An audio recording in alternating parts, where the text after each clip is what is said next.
ये हमारा फर्स्ट ऐसा एक्सपीरियंस होगा कि किसी ऐसे रोपवे से हम ऊपर तक जाएंगे मंदिर तक, जो कि ट्रेन की तरह दिखता है। और ये सप्तशृंगी इसलिए उसका नाम पड़ा है, ये जो पूरा पहाड़ है इसको 7 शिखर है। अभी आप सबसे पहले मेरे पीछे देखिए, व्यू देखिए पहले आप। तो ऐसी नेचुरल ब्यूटी आपको सिर्फ महाराष्ट्र में ही मिलेगी, क्योंकि ये एरिया जो है घाटी एरिया रहता है। नमस्कार, इंडिया टू भारत चैनल पर आपका स्वागत है। मैं आपका होस्ट नीरज शर्मा।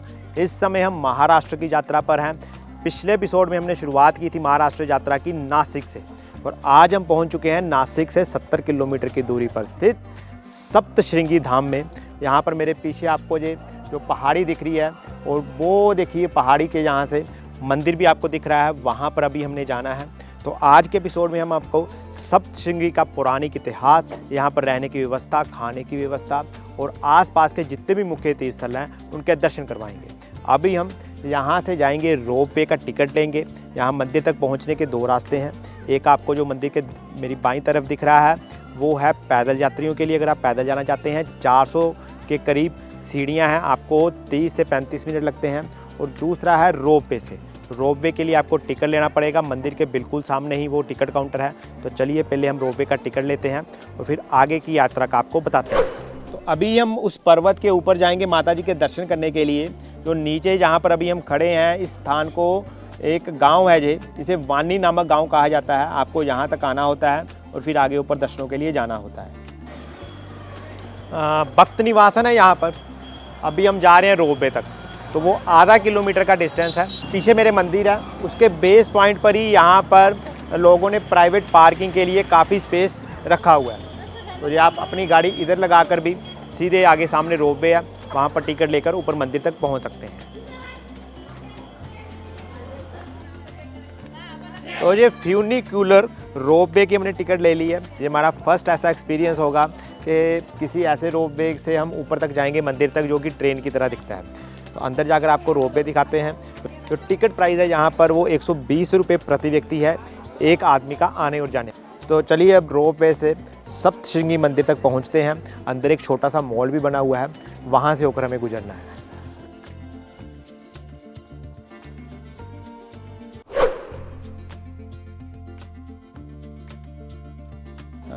यहाँ पर आपको व्हील चेयर भी उपलब्ध रहती है। जो व्यक्ति ऊपर जाने में असमर्थ हैं, व्हील चेयर का जो भाड़ा रहता है 100 रुपये प्रति व्यक्ति रहता है। एक आदमी आपके साथ भेजा जाता है, वो ऊपर दर्शन भी करवाता है और नीचे आपको वापस छोड़ भी देता है। तो ये लिफ्ट की सुविधा भी है। जो विकलांग लोग हैं जिनके लिए यहाँ पर हमने व्हील चेयर की आपको सुविधा बताई है, 100 रुपये प्रति व्यक्ति आने और जाने का। तो उनके लिए रोपवे से नहीं, वो इस वाली लिफ्ट जो आपको सामने से दिख रही है, उस लिफ्ट से वो ऊपर जाते हैं। तो यहाँ से मैंने टिकट लिया है, उसके बिल्कुल साइड में ही ये रोपवे के लिए जाने के लिए मॉल है छोटा सा। तो यहाँ पर आप माता जी के लिए जो चुनरी प्रसाद है, साड़ी प्रसाद है और भी प्रसाद है वो ले जा सकते हैं। छोटा सा जो एक मॉल बनाया गया है, खाने पीने की व्यवस्था है यहाँ पर। तो इसी को क्रॉस करके आगे रोपवे के लिए जाना होता है। फ्यूनिकुलर रोपवे टिकट खरीदने के बाद हम एक फूड मॉल से गुजरे।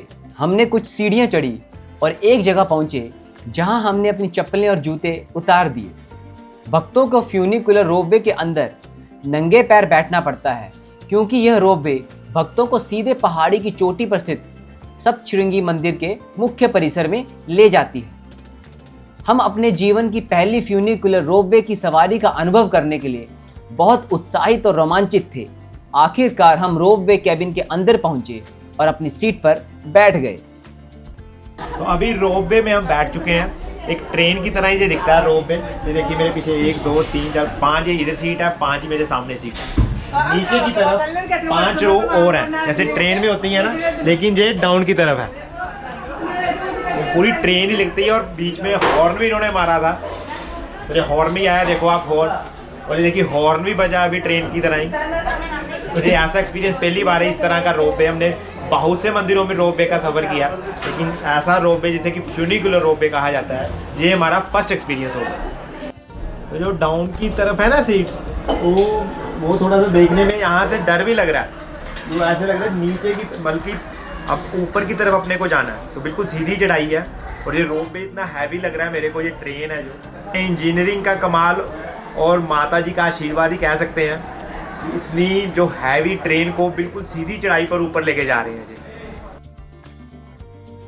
तो इस रोप वे को एक ट्रेन की शेप दी गई है, उसी तरह से जैसे हमने कहा कि हॉर्न में बज रहा है और ये रस्सी पर नहीं चल रही है, एक ट्रैक पर चल रही है। तो है ये रोप वे लेकिन ट्रेन की तरह दिखने में और ट्रेन की तरह ही चलने में। तो पूरी आधुनिक सुविधा है इस रोप वे में, एसी लगे हुए हैं। तो पहली बार किसी ट्रेन को चट्टान के ऊपर चलते देखा। टोटल यहाँ पर 6 बॉक्सेज हैं, एक बॉक्स में मैक्सिमम 10 व्यक्ति बैठ सकते हैं।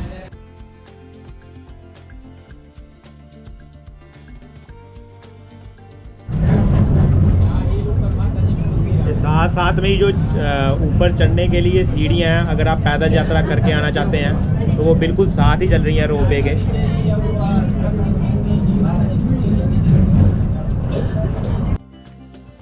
भारत का पहला फ्यूनिकुलर रोपवे महाराष्ट्र के नासिक में स्थापित किया गया था, जिससे यात्रियों को पहाड़ की तलहटी से सप्तशृंगी देवी मंदिर तक ले जाने में सुविधा हुई, जो समुद्र तल से लगभग 4,660 फीट की ऊंचाई पर स्थित है। 2018 से फ्यूनिकुलर रोपवे हर रोज लगभग 5,000 से अधिक यात्रियों को सुरक्षित तरीके से ले जा रहा है। यहाँ तक कि वीकेंड्स में यह संख्या 7500 से ज़्यादा यात्रियों की हो जाती है। फ्यूनिकुलर रोपवे इन यात्रियों को कुछ ही मिनटों में पहाड़ी की चोटी पर पहुंचा देती है। सप्तशृंगी फ्यूनिकुलर रोपवे भारत की पहली फ्यूनिकुलर ट्रॉली के रूप में उल्लेखनीय है, जो तीर्थ यात्रियों को मंदिर तक पहुंचाने का एक आधुनिक और सुविधाजनक तरीका प्रदान करती है। रोपवे से हम नीचे उतर चुके हैं, तो यहाँ फिर से सीढ़ियाँ हैं, तो 50 के करीब ये सीढ़ियाँ होंगी, फिर हम मुख्य मंदिर तक पहुँचेंगे। तो अभी हम रोपवे से ऊपर पहुँच चुके हैं। हमें यहाँ पर दर्शन करने का जो समय लगा है 10 से 15 मिनट का लगा है। अगर भीड़ वाले दिन हो तो आपको अधिक से अधिक पौने घंटे में यहाँ पर माता जी के दर्शन हो जाते हैं। यहाँ पर जो दर्शनों की व्यवस्था है वो कुछ इस तरह से है कि गर्भगृह में जाने से पहले ही आपको इस रूप के दर्शन आपको दूर से ही होना शुरू हो जाते हैं। यहाँ पर माता के जो स्थापत्य होने का मूल कारण है, ये जो मंदिर है ये माता सप्तशृंगी का मंदिर है। इसको महिषासुर मर्दिनी का अवतार बोलते हैं। जब महिषासुर को मारने के लिए सब देवों ने मिला के जो शक्ति बनाई थी और उसको श्री रूप दिया था, वो ये रूप है। इसको 18 हाथ है, 18 प्रकार के शस्त्र उसके हाथ में दिए थे और उसके सहायता से महिषासुर का वध किया था। महिषासुर का वध होने के बाद शांति का ठिकाना है, इसलिए वो यहाँ विराजमान है माता जी। तो अभी सामने जो आप दर्शन कर रहे हैं, माँ के अष्टदश भुजा के दर्शन कर रहे हैं, अर्थात माँ यहाँ पर 18 भुजाओं के साथ अपने भक्तों को दर्शन देती हैं। और इन सभी की सभी 18 भुजाओं में आपको अलग अलग शस्त्र देखने को मिलेंगे, क्योंकि इसी स्थान पर ही जो पुरानी कथा है कि महिषासुर राक्षस का वध माँ ने इसी जगह पर किया था और तब से माँ यहाँ पर जो विश्राम करने के लिए आई थी यहाँ पर स्थापित है। तो ये आपको दर्शन जो माँ के रूप के हैं। तो हर दिन सप्तशृंगी मंदिर में माता जी को सिंदूर भी लगाया जाता है। जो आप चरण जो देख रहे हैं माता जी के चांदी के यहाँ पर चरण हैं। गर्भगृह में माता जी की प्रतिमा है, वो भी चांदी की है। और ये देखिए ऊपर ये गुफा है और गुफा के बीच में से इसको एक मंदिर का रूप दिया गया है। यहाँ पर माता जी की प्रतिमा स्थापित है। आत्मा को आनंदित करने वाले माँ के ये दर्शन हैं और पहली बार हम ऐसे दर्शन देख रहे हैं यहाँ पर माँ की 18 भुजाओं के साथ प्रतिमा है और इन सभी की सभी 18 भुजाओं में माँ ने कोई ना कोई शस्त्र पकड़े हुए हैं। वो ये मूर्ति जो है 11 फुट की है, ये स्वयं मूर्ति है, किसी ने बनाई नहीं है। यहाँ पर माँ की 11 फुट ऊंची अष्टदश भुजा की प्रतिमा के जो हमने दर्शन कर रहे हैं, माँ जगदम्बा जी की ये प्रतिमा खड़ी अवस्था में है। जो पूरा पहाड़ है इसमें अपने हुआ को प्रकट हुई है, महिषासुर मर्दिनी का अवतार है और सप्तशृंगी इसलिए उसका नाम पड़ा है। ये जो पूरा पहाड़ है इसको 7 शिखर है, सप्त यानी 7, श्रृंग यानी शिखर, इसमें निवास किया, इसलिए उसको सप्तशृंग निवासिनी माता बोलते हैं। तो मुख्यतः तो ये तीर्थ स्थल महिषासुर को मारने के बाद यहाँ पर माँ ने जब विश्राम किया था उसकी वजह से प्रसिद्ध है। इसके अलावा भी पौराणिक शास्त्रों में प्रभु श्री राम जी और माँ सीता जी का भी वर्णन आता है, तो वो भी माँ के इस रूप के दर्शन करने के लिए यहाँ पर सप्तशृंगी की पहाड़ियों पर आए थे। प्रभु रामचंद्र वनवास में नासिक पंचवटी में स्थित थे, वो भी यहाँ दर्शन के लिए आए थे। उसे हज़ारों साल वर्षों से पुरानी ये मूर्ति है। इसका निश्चित काल ऐसा कुछ नहीं मालूम, किसको कब से आए है, कैसे आई, ऐसा किसी को मालूम नहीं है। लेकिन ये जो पुराणों में जो उसका उल्लेख है, मार्कंडेय पुराणों में जो उसका उल्लेख है, वो यही भगवती है। इसके सामने ही मार्कंडेय ऋषि का जो पर्वत है, वहाँ बैठ के मार्कंडेय ऋषि ने तपस्या की और सप्तशती का पाठ किया। और वो उस पाठ वो पढ़ते थे मार्कंडेय ऋषि, और माता जी कान देके ऐसे सुनते थे, इसलिए माता जी की मान ऐसी तिरछी है। पाठ करते थे, हाँ, मतलब सुनते थे माता जी। हाँ। अच्छा। वो जो सामने पहाड़ जी। है, वो मार्कंडेय ऋषि का पहाड़ है, वहाँ मार्कंडेय ऋषि का मंदिर है। अच्छा। वहाँ बैठ के उन्होंने तपस्या की और वो सप्तशती का पाठ वहाँ बैठ के उन्होंने किया। ठीक है। और माता जी एक कान देके ऐसे सुनती है, इसलिए ऐसी मान तिरछी है उससे। तो माँ के इस शक्तिपीठ में माँ के श्रृंगार और माँ को जो भोग लगाया जाता है उसका विशेष महत्व रहता है। हर दिन यहाँ पर माँ का अलग अलग तरीके से श्रृंगार किया जाता है। ये पूरा सिंदूर लेपन का मूर्ति है, पत्थर की मूर्ति है पूरी। उसको सिंदूर लेपन करते हैं रोज, उसकी रोज महापूजा होती है। सवेरे 5 बजे उसकी काकड़ा आरती होती है, 7 बजे से 9 बजे तक पूरा श्रृंगार पूजा होती है माता जी की, अभिषेक पूजा होती है। उसको माता जी को 11 वार की पैठनी की साड़ी पहनाते हैं। 11 वार की? हाँ, ये जो साड़ी पहनाई है वो 11 वार की रहती है। 11 बार मतलब वो जो 11 मीटर। अच्छा, 11 मीटर। 11 मीटर की साड़ी रहती है। उसको ये हर रोज बदलते हैं? हर रोज बदलते हैं। उसका रोज का कलर अलग रहता है, साड़ी का भी। तो सोमवार है तो वाइट वाला रहता है, मंगलवार है तो हरा रहता है, बुधवार को गुलाबी रहता है, गुरुवार को ये अभी आज गुरुवार है पीला रंग है, कल शुक्रवार है तो वो नीला रंग रहेगा, और शनिवार को लाल रंग रहता है। अच्छा। ऐसे हर एक रोज का रंग अलग रहता है साड़ी का। वो जो कुमकुम लगा है माता जी को, उसका भी डिजाइन रोज का अलग रहता है। कुमकुम जो सेंटर में है, हाँ, वो हाथ से बनाते ठीक है। हैं, वो भी रोज का अलग से रहता है। अच्छा, यहाँ हाँ। पर जो भोग लगता है माता जी को, वो दोपहर को 12 बजे आरती होती है, उस टाइम माता जी को भोग लगता है। वो पूरनपोली बोलते हैं, महाराष्ट्र में प्रसिद्ध है पूरनपोली, उसका भोग लगाते हैं माता जी को। और यहाँ जो नवरात्रि में बहुत बड़ा मेला लगता है, चैत्र पौर्णिमा में बहुत बड़ा मेला लगता है। सप्तशृंग निवासिनी माता जो है वो भक्तों की मनोकामना पूरी हो जाती है, इसलिए यहाँ भक्त हमेशा आते हैं।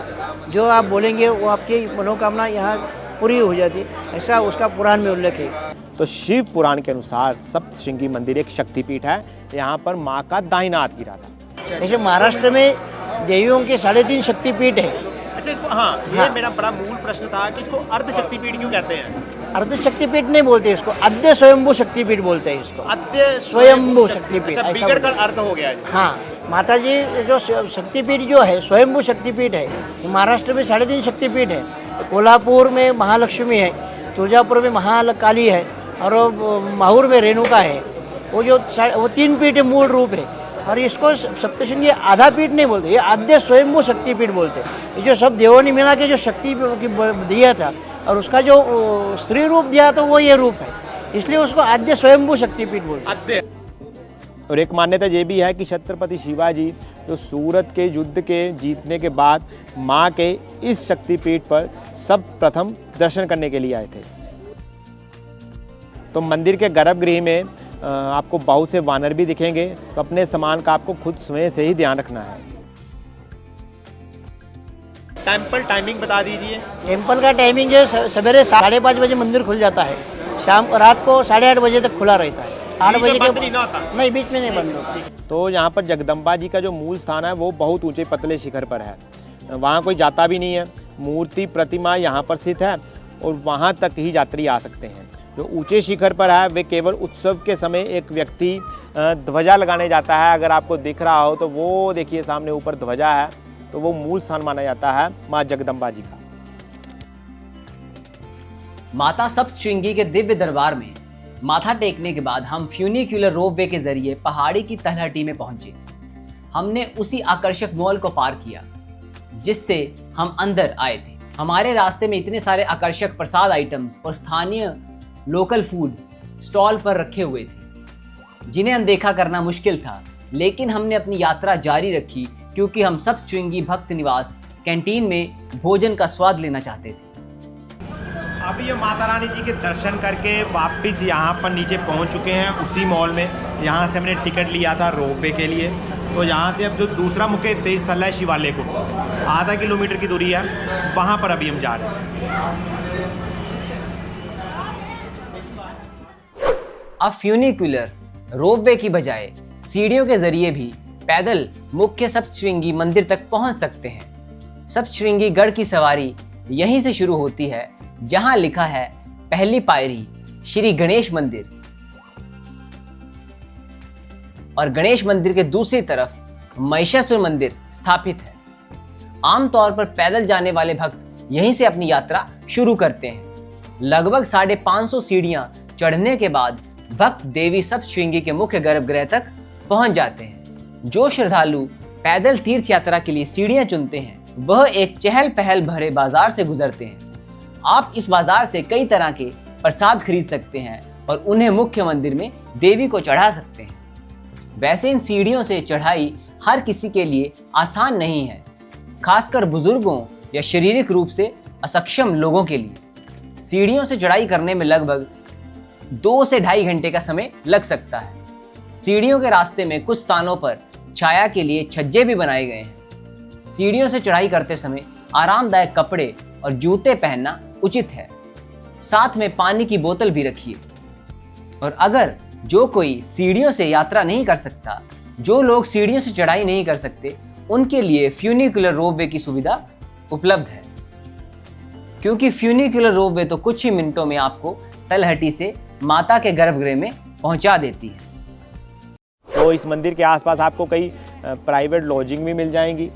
तो भक्त निवास भी है, जो सप्तशृंगी ट्रस्ट द्वारा भक्त निवास खोला गया है। तो मंदिर से अभी हम शिवालय कुंड जा रहे थे, ये बिल्कुल बीच में रास्ता है। मैं इसीलिए रुका हूँ यहाँ पर कि मेरे बिल्कुल सामने आप भक्त निवास कार्यालय देख सकते हैं। ये सप्तशृंगी ट्रस्ट द्वारा यहाँ पर भक्त निवास के कमरे आपको उपलब्ध करवाए जाते हैं। 200 रुपये से शुल्क शुरू हो जाता है और 1500 रुपये तक आपको यहाँ पर रूम मिल जाता है डबल शेयरिंग में। तो जो मैं आपको सामने अभी रूम दिखाऊंगा, लेकिन यहाँ पर अन्य क्षेत्र है। अभी हम वहाँ पर आपको भोजन दिखाते हैं। 11 बजे ये अन्य क्षेत्र शुरू हो जाता है, तो अंदर चलते हैं। तो आपको मिलने वाले प्रसाद के बारे में यहाँ पर बताते हैं। 20 रुपये की थाली है, 60 रुपये की थाली है, 2 तरह की यहाँ पर थाली है। तो बाकी की बात अंदर चल कर करते हैं। और उसके बाद आपको यहाँ के जो भक्त निवास के कमरे हैं और किस तरह से बुकिंग करवानी है अगर आप यहाँ पर रुकते हैं, वो भी बताएंगे। अन्य क्षेत्र जहाँ अभी हम जा रहे हैं, जो भक्त निवास बनाए गए हैं यात्रियों के ठहरने के लिए, उसके बिल्कुल सामने ही है। ये यहाँ से एंट्री ना, प्रसाद के लिए नीचे से।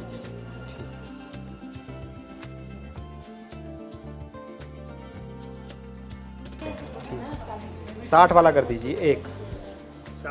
हमने अपने लिए यहाँ पर 60 रुपये वाली थाली करवाई है। जो 20 रुपये वाली थाली है उसमें केवल आपको सब्जी और चपाती मिलती है। 60 रुपये वाली थाली में आपको चावल, एक मीठा और दाल एक्स्ट्रा मिलती है। ये अभी थाली हमारी लग गई है। ये थाली पहले से लगा के देते हैं, जिसमें सलाद, अचार, चटनी होती है। उसके बाद ये दही है, फिर शिमला मिर्च की सब्ज़ी है, ये परमल की सब्ज़ी है, ये मीठे में हलवा है, फिर चपाती है, और उसके बाद यहाँ पर आपको चावल है, जीरा राइस है ये, और चावल के साथ में ये दाल है। तो ये 60 रुपये में आपको पूरा प्रॉपर यहाँ पर भोजन मिल जाता है। तो पहले अभी हम अपना भोजन प्रसाद खा लें, उसके बाद आपको भक्त निवास में जो कमरे हैं वो मैं एक बार आपको टूर करवा दूँगा।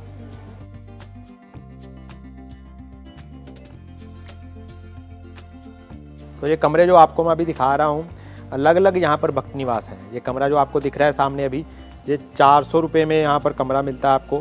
लेकिन अगर आप साफ़ कमरा लेना चाहते हैं ना, तो वो आपको 1000 से 1500 रुपये के बीच में यहाँ पर मिल जाता है। ये राज राजेश्वरी भक्त निवास है, जो नया नया अभी खुला है। मंदिर के पास में लॉजिंग की भी व्यवस्था है, वहाँ पर भी आपको पार्किंग मिलेगी। भक्त निवास में भी आपको गाड़ियों की पार्किंग मिलती है, लेकिन 30 रुपये उसके अलग से लगते हैं। तो भोजन प्रसाद भी ग्रहण कर लिया और आपको रूम भी दिखा दिया है। अब इसके बाद जो शिवालय कुंड हमने अगला मुख्य तीर्थ स्थल कहा था यहाँ पर सप्तशृंगी का, वहाँ पर चलते हैं। तो अभी मेरे पीछे आपको वो मंदिर दिख रहा होगा। 10 मिनट हो चुके हैं हमें चले हुए, और सामने यहाँ पर अभी हम जा रहे हैं शिवालय कुंड में, जो दूसरा मुख्य स्थल है। बिल्कुल नीचे की तरफ रैंप बनाया गया है, तो मेरे ख्याल से 5 मिनट लगेंगे, और वापसी आपको ये चढ़ाई चढ़नी भी पड़ेगी। रोप वे से शिवालय कुंड तक पहुंचने में हमें जो पैदल यात्रा करते हुए 10 से 15 मिनट का समय लगा है। तो अभी हम दूसरे मुख्य तीर्थ स्थल शिवालय कुंड में पहुंच चुके हैं। मेरे पीछे शिवालय कुंड, वो पीछे सप्तशृंगी माता जी का मंदिर, तीसरा मुख्य स्थान मार्कंडे ऋषि जी का पर्वत, और ये हमारे चौथा मुख्य स्थल होगा सिद्धेश्वर महादेव, जो पीछे दिख रहा है शिवालय कुंड के बिल्कुल पीछे। तो ये मुख्य स्थान है शिवालय कुंड यहाँ का। आसपास ही आपको सभी मुख्य तीर्थ स्थलों के दर्शन इस शिवालय कुंड के आसपास हो जाते हैं। तो शिवालय कुंड वे पवित्र स्थान है, यहाँ पर भक्तगण जो सप्तशृंगी माता जी मंदिर के दर्शन करने के लिए आते थे वो यहाँ पर स्नान करते थे, वो इस कुंड में स्नान करते थे और उसके बाद माता जी के मंदिर में दर्शन करने के लिए जाते थे।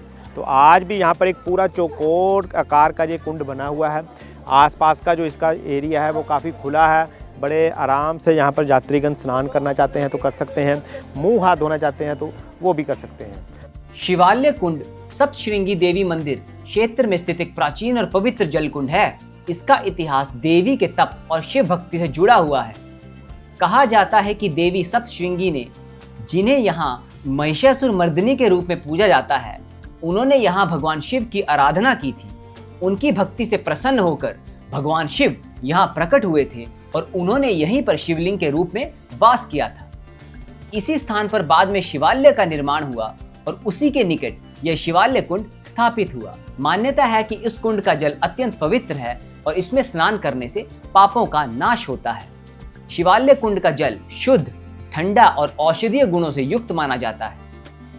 श्रद्धालु मंदिर दर्शन से पहले इस कुंड में स्नान कर स्वयं को शुद्ध करते हैं। अब बात करते हैं यहाँ पर दूसरे मुख्य स्थल की। मेरे पीछे आपको जो दिख रहा है वो है मार्कंडे पर्वत। इस पर्वत का यहाँ पर एक विशेष महत्व है सप्तशृंग में। यहाँ पर इसकी पूजा भी की जाती है। दूर आपको यहाँ से दिख रहा होगा वो मंदिर है ऊपर, इस पर्वत के बिल्कुल ऊपर। हमने आपको बताया था कि सप्तशृंगी इसलिए कहा जाता है, ये पूरे के पूरे आसपास एरिया में 7 पहाड़ियों की चोटी है, तो इसलिए इस जगह को नाम सप्तशृंगी दिया गया है। और मेरे पीछे अगर आपको दिख रही हो मार्कंडे पर्वत के एक और चोटी वहाँ पर दिखाई दे रही होगी। मार्कंडे पर्वत तक भी कुछ लोग यात्रा करने के लिए आते हैं। यहाँ से 3 से 4 घंटे लगते हैं पूरी यात्रा करने में आपको। तो मार्कंडे ऋषि जी के बारे में अगर हम बात करें तो मार्कंडे ऋषि जी को वरदान प्राप्त है कि वो अमर हैं। अमर तप का उन्हें वरदान मिला है। हमारे 18 पुराण हैं, उनमें से एक पुराण मार्कंडे पुराण आता है। मार्कंडे पर्वत का नाम प्रसिद्ध संत और ऋषि महर्षि मार्कंडे के नाम पर पड़ा है। यह पर्वत सप्तशृंगी देवी मंदिर के निकट स्थित है और इसे आध्यात्मिक दृष्टि से अत्यंत शक्तिशाली एवं पुण्यदायक माना जाता है। ऐसी मान्यता है कि मार्कंडे ऋषि जी ने सप्तशृंगी क्षेत्र में स्थित इसी पर्वत पर कठोर तप किया था। वे माँ सप्तशृंगी की भी भक्ति करते थे और उन्हें माँ की विशेष कृपा प्राप्त थी। कई विद्वान मानते हैं कि यहीं रहकर मार्कंडे ऋषि ने मार्कंडे पुराण की रचना की थी, जिसमें देवी महात्म्य, दुर्गा सप्तशती जैसी प्रसिद्ध कथाएं आती हैं। तो यहीं से माँ को पुराणों और शास्त्रों का जो कथा है वो सुनाया करते थे। तो अगर हम मंदिर में देखें भी तो माता जी की जो प्रतिमा के दर्शन हमको होते हैं वो हल्की सी झुकी हुई है। तो इसका कारण भी यही माना जाता है कि माता जी जब उनकी कथा सुनती थी तो उसकी वजह से वो हल्का सा वो एक तरफ से थोड़ा सा झुकी हुई है।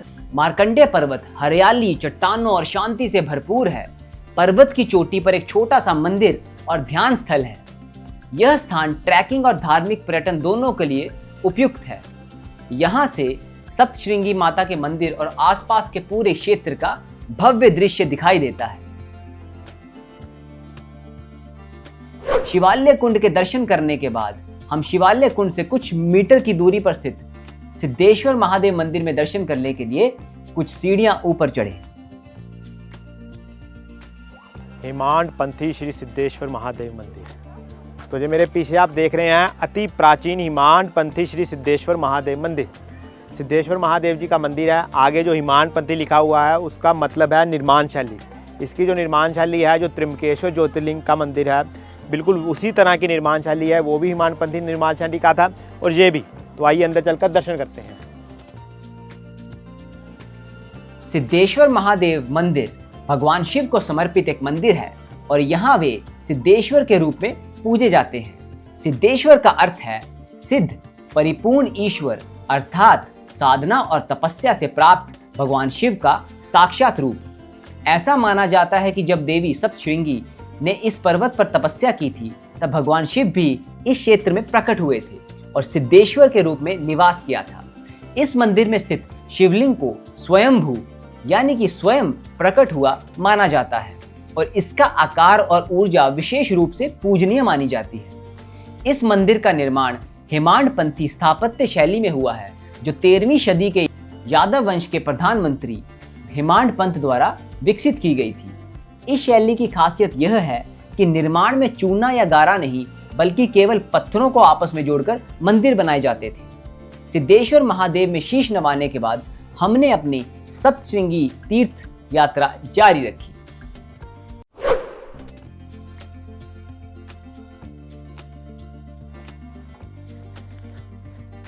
तो अभी हम एक और मुख्य स्थल पर जाने लगे हैं, सती चिकाड़ा करके है, जो शिवालय कुंड है उसके बिल्कुल पीछे है। अभी आप सबसे पहले मेरे पीछे देखिए, व्यू देखिए पहले आप। तो ऐसी नेचुरल ब्यूटी आपको सिर्फ महाराष्ट्र में ही मिलेगी, क्योंकि ये एरिया जो है घाटी एरिया रहता है। काली काली यहाँ पर चट्टानें हैं, बीच में वो देखिए तालाब दिख रहा है हमें, जो हमने आपको बताया था कि शिवालय कुंड के आसपास 108 ऐसे छोटे बड़े तालाब हैं। और इस साइड पर हमें पीछे मारकंडे पर्वत के दर्शन हो रहे हैं। तो आप यहाँ पर पहले सिर्फ व्यू कोई 10 से 15 मिनट बड़े आराम से निहारें, उसके बाद जो अगला तीसरा हम आपको वो दिखाएंगे। तो आप यहाँ पर आकर ना 10 से 15 मिनट के लिए बिल्कुल इस खूबसूरती में खो से जाते हैं। तो शाम के समय अगर आप आएंगे तो और भी बढ़िया, यहाँ पर मौसम भी बढ़िया हो जाता है और ये व्यू है, इस व्यू की जो क्लैरिटी है और भी अच्छे से आपको दिखाई देती है। तो इतनी दूर से जब हम तालाब देख रहे हैं, वो हल्का हल्का धुआं देख रहे हैं, ये पूरे के पूरा गार्डन देख रहे हैं, तो एक पोस्ट कार्ड व्यू की तरह ये दिख रहा है कि किसी ने सीनरी उठाई है फ़ोटो में से और यहाँ पर चिपका दी हो। तो अभी इन खूबसूरत घाटियों को देखते हुए हम जो सती के चकोड़े तक पहुँच चुके हैं। जैसा कि आप सामने देख सकते हैं, इस पहाड़ की जो खाई हमें दिख रही है, नीचे सड़क भी दिख रही है, तो बिल्कुल शाम की तरह यहाँ पर जो सड़क दिखाई दे रही है। तो खाई की गहरी लगभग 1500 फीट के करीब है। तो कहते हैं कि माँ की एक भक्त की मनोकामना पूर्ण हुई थी, तो वो अपनी बैलगाड़ी के साथ यहाँ पर जब माँ के दर्शनों के लिए आई तो वो बैलगाड़ी 1200 फीट नीचे खाई में गिर गई थी। तो यहाँ पर माँ ने खुद स्वयं आकर उसके प्राणों की रक्षा की थी। तो उस स्थान पर जो हमने अभी आपको बताया, सती का चकोड़ा जो झंडा यहाँ पर लहरा रहा है, यहाँ पर वो स्थान है। तो ये लाल पट्टी जो दिखाई दे रही है, जो उस बैलगाड़ी के निशान बताए जाते हैं। तो मंदिर दर्शन करने के बाद तो सबसे अधिक हमें मजा आया वो यहाँ पर आ गया, जबरदस्त। तो अभी भी हम इस व्यू को ही देखते जा रहे हैं, जिसको बोलते हैं ना कि आदमी का एक ड्रीम होम होता है, ये वैसी जगह है जी। तो सिद्धेश्वर महादेव के बिल्कुल साथ में है वैसे सती का चकोड़ा, लेकिन हम ऊपर से नेचुरल ब्यूटी को देखते हुए आ रहे थे। तो वो पूरे का पूरा हमने 500 से 600 मीटर का रैंप किया है, यहाँ पर चलते हुए आए हैं, तो इसलिए हमें ऊपर से आना पड़ा। लेकिन आप वहाँ से भी जा सकते हैं सिद्धेश्वर महादेव मंदिर। अगर हम इस रास्ते से नहीं आते, पीछे वाले रास्ते से, जो शिवालय कुंड के पीछे का रास्ता है, तो हमें इतनी खूबसूरती यहाँ पर दिखाई ना देती। तो ये बड़ा अच्छा हो गया कि हमने रास्ता वो वाला चुना और अब हम यहाँ पर सती चकोड़ा के पास पहुँच चुके हैं। तो एक तरह से माँ के इस दरबार में आकर आपको स्पिरिचुअल एक्सपीरियंस तो होगा ही, और लेकिन साथ में आपको जो महाराष्ट्र की घाटियों के जो नेचुरल व्यूज़ मिलेंगे ना, इसके लिए भी आपको यहाँ पर सप्तशृंगी में एक बार आना ही चाहिए, आपको अच्छा लगेगा। अधिकतर भक्त जो सप्तशृंगी मंदिर में दर्शनों के लिए आते हैं, वो नासिक से सुबह चलते हैं और शाम को दर्शन करके नासिक में ही वापस चले जाते हैं। तो सप्तशृंगी मंदिर तक पहुँचने के लिए आपको नासिक के जो ओल्ड CBS बस स्टैंड है, वहाँ से हर आधे पौने घंटे में बस मिलती है, आप यहाँ तक पहुँच सकते हैं, चाहे आप बस से आए चाहे आप अपनी गाड़ी से आए। यहाँ पर आपको पहुँचने का जो रास्ता है वो पता ही नहीं लगेगा, क्योंकि रास्ते में जो आपको पर्वतीय खूबसूरती, वो प्राकृतिक नज़ारे देखने को मिलते हैं ना, उसमें ही आपका सारे का सारा सफ़र निकल जाता है। 1.5 से 2 घंटे लगते हैं आपको नासिक से सप्तशृंगी मंदिर तक पहुँचने के लिए। तो ये थे नासिक से 70 किलोमीटर की दूरी पर स्थित महाराष्ट्र के 3.5 शक्तिपीठों में से एक शक्तिपीठ माँ सप्तशृंगी के दर्शन। आपको कोई भी जानकारी चाहिए आप नीचे कमेंट सेक्शन में जाकर पूछ सकते हैं। अगले एपिसोड में मिलेंगे महाराष्ट्र के एक और तीर्थस्थल के साथ। नमस्कार, जय माता दी।